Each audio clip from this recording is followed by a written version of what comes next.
অসম বিধানসভা লাইভলৈ পোনপ্ৰথমে আপোনাক অভিনন্দন জ্ঞাপন কৰিছোঁ। আপুনি পুনৰবাৰ বিধায়ক হৈ নিৰ্বাচিত হৈ আহিছে, অসম বিধানসভালৈ ইতিমধ্যেই শপত গ্ৰহণ কৰিলে। নিজৰ সমষ্টিটোক লৈ আপোনাৰ কি সপোন, কি পৰিকল্পনা আছে?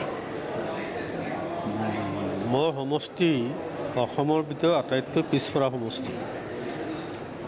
বিশেষকৈ গৰাখহনীয়াৰ কবলত পৰি সমষ্টিখন একেবাৰে ৰাস্তা ঘাট বনালেও গৰাখহনীয়া বানপানীৰ সময়ত আকৌ সেইবিলাক ভাঙি চুৰমাৰ হৈ যায়। গতিকে মই অহৰহ চেষ্টা কৰি আহিছোঁ।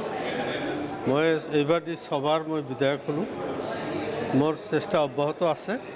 গতিকে এইবাৰো মোৰ সপোন যে গৰাখহনীয়া প্ৰতিৰোধ কৰাৰ লগতে ৰাস্তা ঘাটৰ পৰা আৰম্ভ কৰি স্বাস্থ্যসেৱাৰ পৰা আৰম্ভ কৰি বিভিন্ন সমস্যা সমাধান কৰাৰ ক্ষেত্ৰত আমি যাতে সাফল্য হওঁ, তাৰ কাৰণে মই চেষ্টা কৰি যাম। হয়, দ্বিতীয়বাৰৰ বাবে এইবাৰ অসম বিধানসভাৰ অধ্যক্ষ নিৰ্বাচিত হৈছে শ্ৰী ৰঞ্জিত কুমাৰ দাস ডাঙৰীয়া, কি ক'ব? তেখেতক মন্ত্ৰী হিচাপে মই পাইছোঁ। তেওঁ ধুবুৰী জিলাৰ গাৰ্জিয়ান মন্ত্ৰী হিচাপে 5 বছৰ আছিলে।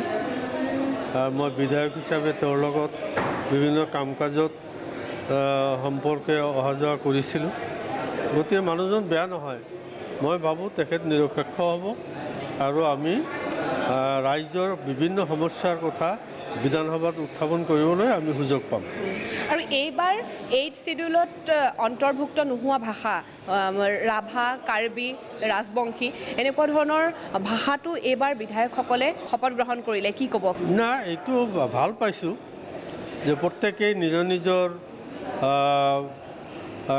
ভাষা সংস্কৃতিৰ ভাষাৰ জৰিয়তে তেওঁলোকে শপত গ্ৰহণ পাঠ কৰিবলৈ যি সুবিধা পাইছে, সেইটো ক্ষেত্ৰত মই নিশ্চিতভাৱে ভাল পাইছোঁ যে সেইটো পোৱাটো দৰকাৰ। তো গতিকে তেওঁলোকে পাইছে যদি খুবেই ভাল হৈছে।